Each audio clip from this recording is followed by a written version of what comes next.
Nalbari digital YouTube চেনেলটোলৈ মই শৰীফুল ইছলামে আপোনাক স্বাগতম জনাইছোঁ।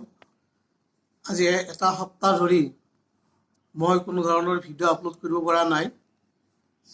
এটা নিজৰ শাৰীৰিক হাই বিপিৰ ভুগি থকাৰ বাবে আশা ৰাখিছোঁ আপোনালোকে মোৰ হাই ব্লাড প্ৰেছাৰৰ এই যিটো অসুখ তাৰ কাৰণে আপোনালোকৰ আশীৰ্বাদ বিচাৰিছোঁ যাতে আৰোগ্য হওক সোনকালে। তথাপিও মনৰ খুদুৱনি। এই ভিডিঅ'টোত মূলতঃ ভেঞ্চাৰ স্কুলৰ প্ৰাদেশিকৰণৰ অগ্ৰগতি, 2017-18 আইনমতে এমেণ্ডমেণ্ট নোহোৱালৈকে কিমানটা পোষ্ট প্ৰাদেশিকৰণ হ'ব, তৃতীয়তে 17-18 এখন এমেণ্ডমেণ্ট কেতিয়ালৈ হোৱাৰ সম্ভাৱনা আছে, আৰু এমেণ্ডমেণ্ট হ'লে কি বিষয়, যিহেতু মাইনৰ এমেণ্ডমেণ্টৰ কথা কৈছে, মাইনৰ এমেণ্ডমেণ্টত কি এমেণ্ডমেণ্ট হোৱাৰ সম্ভাৱনা আছে, আৰু চতুৰ্থতে 17-18 এক্টত বিদ্যালয়খন পঢ়া অথচ সেই এক্টত তাৰ বিদ্যালয়ত কৰ্মৰত কিছু সংখ্যক শিক্ষকৰ পোষ্ট এক্টত নপৰা, সেইবোৰৰ বিষয়ে অহা আগন্তুক নৱেম্বৰৰ শীতকালীন অধিৱেশনত মেজৰ এমেণ্ডমেণ্ট আনিবলৈ শিক্ষকবৃন্দসকলে কি কৰিব লাগিব তাৰ পৰামৰ্শ, ইয়াৰ উপৰিও নন টিচিং ষ্টাফৰ কি হ'বলৈ গৈ আছে, এই গোটেইবিলাক দিশ সামৰি, যিহেতু মই পোষ্টৰ স্কুলখন প্ৰভিঞ্চিয়েলাইজেশ্যনৰ এক্টত পৰা কিন্তু তাত কৰ্মৰত 2-এজন শিক্ষকৰ পোষ্টটো নপৰা, শিক্ষকসকলৰ প্ৰতি এটা দায়িত্ববোধ কৰি, সামাজিক দায়িত্ব মোৰ থকা বুলি ভাবি মোৰ সতীৰ্থসকলৰ কিবা সহায় কৰিব পাৰোঁ নেকি বুলি এই ভিডিঅ'টো প্ৰস্তুত কৰিছোঁ।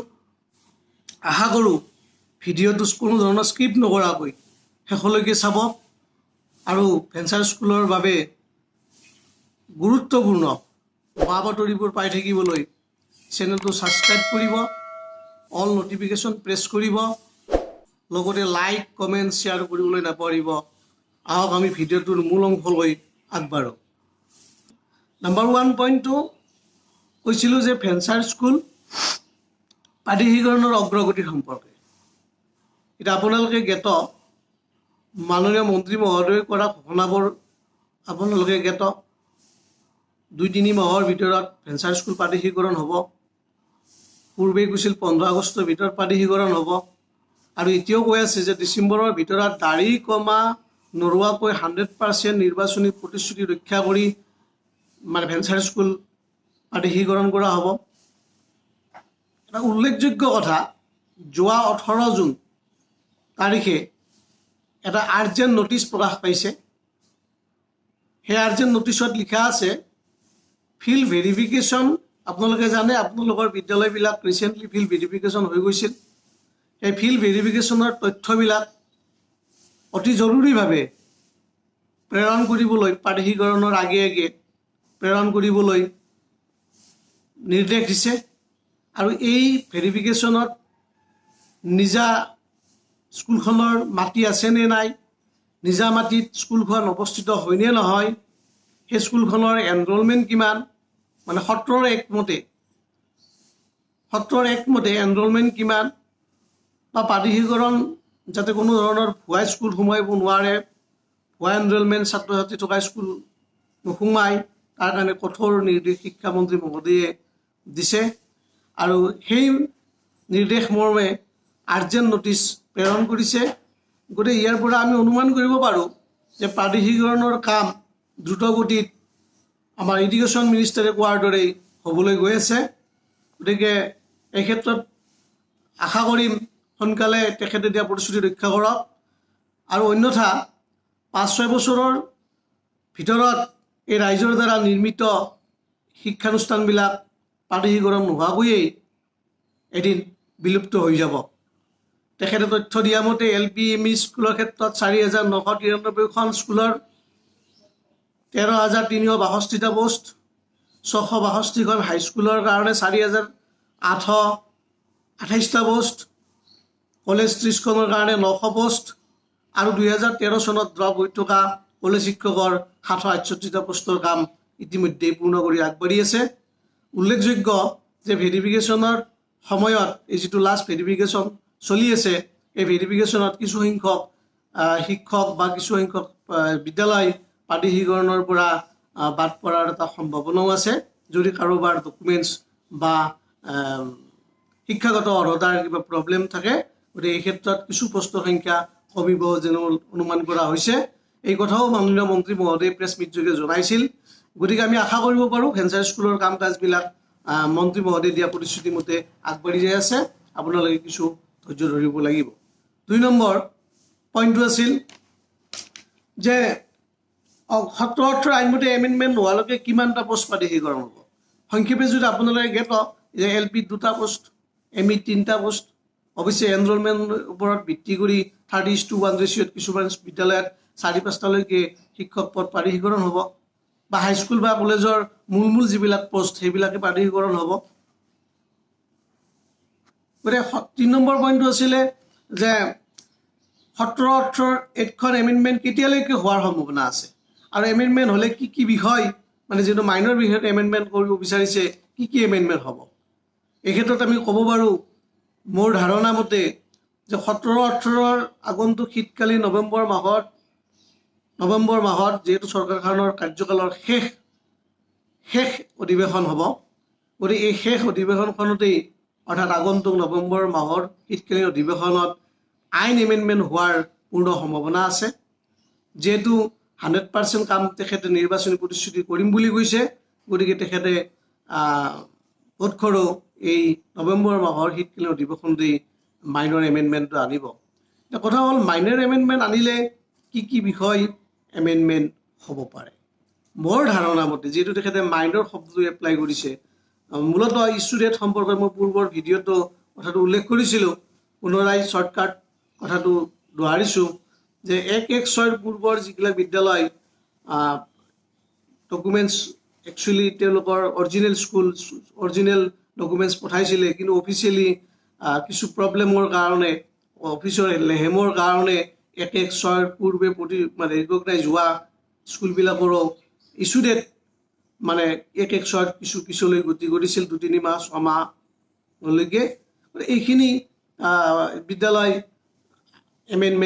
মাইনৰ এমেণ্ডমেণ্টত আহি এক্টত সোমোৱাৰ সম্ভাৱনা আছে লগতে বৰাক ভেলীত যিটো এটা আছামিজ পোষ্ট কম্পালচৰি থাকে তাত 3টা পোষ্ট যদি দিয়া হয় আছামিজ পোষ্টটো তাত নাথাকিব গতিকে অলৰেডি এটা প্ৰব্লেম আছে গতিকে বোধকৰো বৰাক ভেলীৰ কাৰণে আছামিজ পোষ্টটো এমেণ্ডমেণ্ট হ'ব গতিকে এতিয়া আমি বাকী যিবিলাক এইখিনি মাইনৰ এমেণ্ডমেণ্টত যদি হ'ব বুলি ধৰা হয় গতিকে আন যিবিলাক এক্টত থকা বিদ্যালয়খন এক্টত পৰা অথচ পোষ্টটো এক্টৰ বাহিৰত থকা কিছুমান পোষ্ট আমাৰ পৰিলক্ষিত হৈছে এই ক্ষেত্ৰত এইটো মোৰ নিজা বিশ্লেষণ হ'ব যদি মাননীয় মন্ত্ৰী মহোদয়ে আটাইবিলাক পোষ্ট কৰি দিয়ে এইটোতো আমি সুখৰ বিষয় কিন্তু আমি ভাবিছোঁ যে নকৰিলে কি হ'ব মাইনৰ এমেণ্ডমেণ্টত যদি এইবিলাক নোসোমায় তে কি হ'ব শিক্ষকবৃন্দৰ গতিকে সময় থাকোঁতে এই ভিডিঅ'টোৰ জৰিয়তে মই আপোনালোকক সজাগ কৰাৰ চেষ্টা কৰিছোঁ নাম্বাৰ 1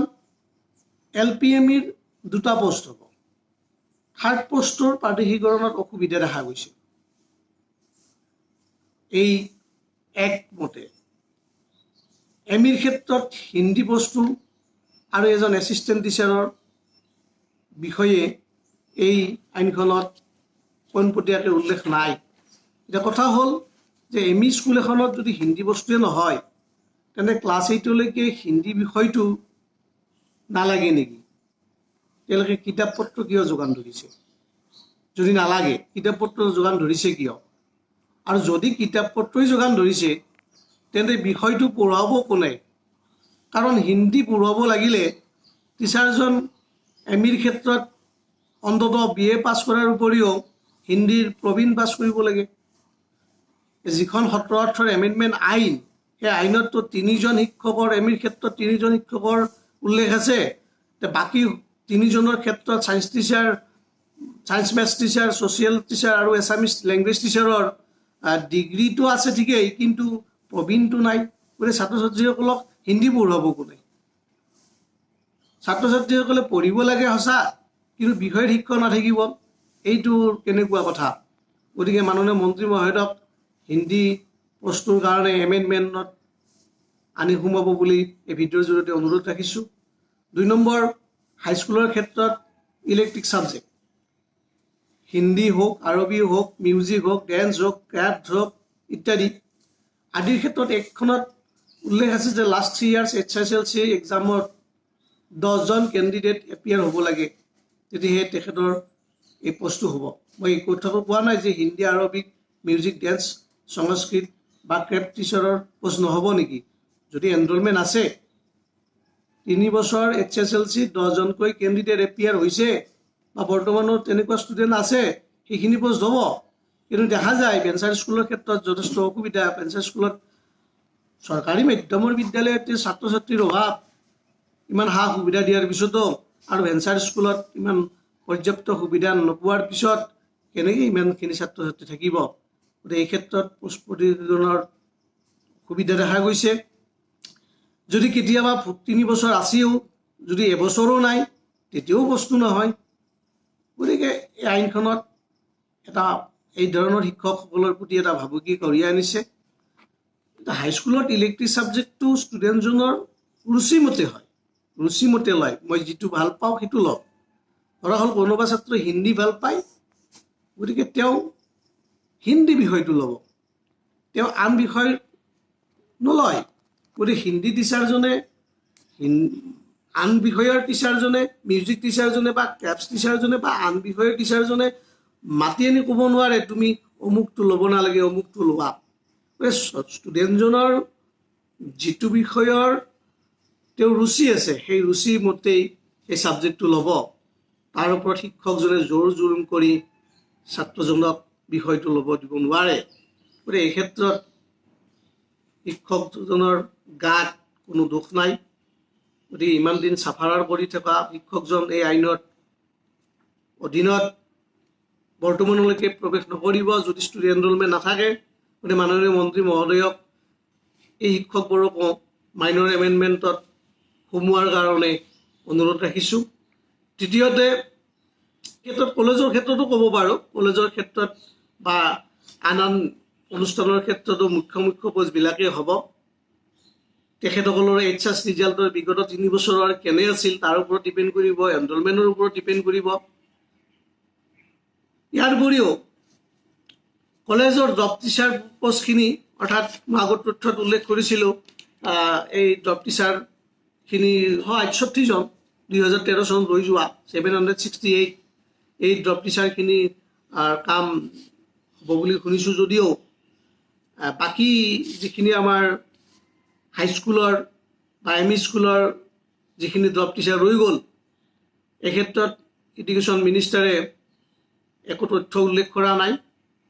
একোখন বিদ্যালয়ৰে লগৰ শিক্ষক বন্ধুই চেলাৰী পাব, একোখন বিদ্যালয়ৰে শিক্ষকে চেলাৰী পাব আৰু লগৰজনে নাপাব। তেখেতসকলে এতিয়াও আপোনালৈ বাট চাই আছে সম্পূৰ্ণ আইন এমেণ্ডমেণ্ট কৰি এই এক্টত পৰা অথচ পোষ্টটো নপৰা এই শিক্ষক বন্ধুসকলৰ পদ প্ৰাদেশীকৰণ কৰিবলৈ ভিডিঅ'ৰ জৰিয়তে আপোনাক পুনৰবাৰ আহ্বান জনালোঁ।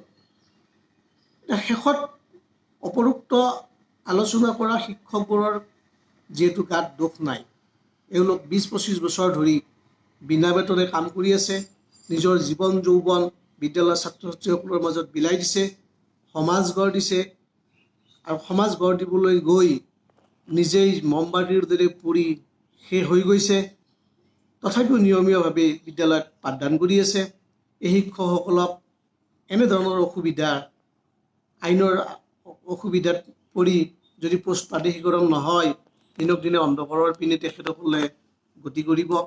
মই জানো মোৰ কথা আপোনাৰ কাণত নপৰে, আৰু যদি পৰে সময় থাকোঁতেই এই চৰকাৰৰ বছৰৰ লাষ্ট অধিৱেশনৰ শীতকালীন অধিৱেশন নৱেম্বৰত আহি থকা সম্পূৰ্ণ এমেণ্ডমেণ্ট কৰি, মাইনৰ এমেণ্ডমেণ্টত যিহেতু সোমালে ভাল কথা, গোটেইখিনি সোমালে, আৰু নোসোমালেও সম্পূৰ্ণ এমেণ্ডমেণ্টত এই উল্লেখিত তথ্যসমূহ মানে তাত অন্তৰ্ভুক্ত কৰি সকলো এক্টত সামৰি পেলাই দুৰ্ভাগ্যই শিক্ষক বন্ধুসকলৰ পদ প্ৰাদেশীকৰণ কৰিবলৈ আপোনাক অনুৰোধ জনাইছোঁ।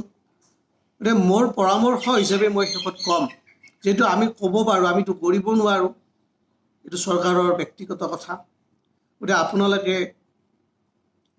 আপোনালোকে কি কৰক, নিজৰ সমষ্টিৰ MLA ছাৰক লগ কৰক, সমস্যাটোৰ বিষয়ে অৱগত কৰক, কৰি নৱেম্বৰ মাহৰ শীতকালীন অধিৱেশনত যাতে সকলোবোৰ পোষ্ট আপোনালোকৰ সমস্যা থকা পূৰ্ণ এমেণ্ডমেণ্ট আনি তাৰ বিষয়ে সময় থাকোঁতে, নতুবা চোৰ গ'লে বুদ্ধি বৰষুণ গ'লে জাপি ল'লেতো নহ'ব, সময় থাকোঁতেই আপোনালোকক এই ভিডিঅ'ৰ মাধ্যমেৰে অৱগত কৰালোঁ। লগতে নন টিচিং ষ্টাফখিনিৰো অৱগত কৰক, Hindi, crepe, music, drop out post সকলোবিলাকে অৱগত কৰক। আৰু যিহেতু এনৰলমেণ্ট কম থাকিলে বিদ্যালয়খন প্ৰাদেশিকৰণত অসুবিধা থাকে ছাবজেক্ট ৱাইজ, গতিকে আপোনালোকক অনুৰোধ ৰাখিছোঁ, ইমান বছৰ ত্যাগ কৰিছে আৰু কৰক, অনুগ্ৰহ কৰি ষ্টুডেণ্ট বৃদ্ধি কৰাৰ বাবে আপোনালোক সজাগ হওক, আগন্তুক যাতে এনেধৰণৰ প্ৰব্লেমবিলাক আপোনালোকৰ মাজলৈ দেখা নিদিয়ে তাৰে কামনা কৰি সকলোবোৰ শিক্ষক বন্ধুৰ পদ প্ৰাদেশিকৰণ হ'ব বুলি আশা ৰাখি এই ভিডিঅ'টো সমাপ্ত কৰিলোঁ। নমস্কাৰ।